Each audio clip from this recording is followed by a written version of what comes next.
20তম শাহাদাত বার্ষিকীতে এই প্রথম 20 বছর পর আমি ঢাকা দায়রা জজ কোর্টের আমাদের আইনজীবী হারুক আহমেদের চেম্বারে 20তম শাহাদাত বার্ষিকীতে মিলাদ মাহফিলে উপস্থিত হলাম।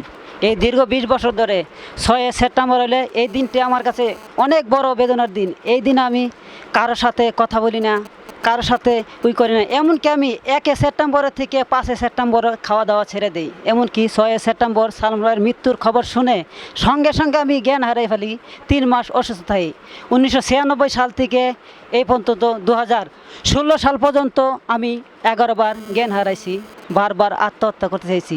বারবার সালমান ভাই আমাকে প্রতি মুহূর্তে বলে, জামাল তুমি আত্মহত্যা করোনি, আত্মহত্যা মহাপাপ। এই জন্য আমি এত চেষ্টা করার পরেও আমি আত্মহত্যা করতে পারিনি। একমাত্র সালমান শাহর মৃত্যুর জন্য 25 জন ভক্তরা আত্মহত্যা করছে।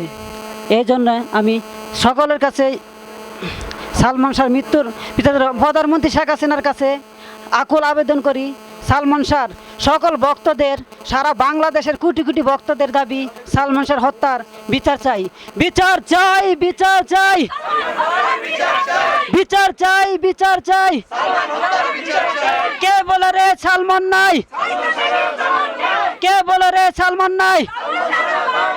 বিচার চাই, বিচার চাই। প্রধানমন্ত্রী মাজারানি বিচার চাই, সালমান হত্যার বিচার চাই, বিচার চাই, বিচার চাই। প্রধানমন্ত্রী মাজারানি। সালমান হত্যার বিচার চাই। ধন্যবাদ।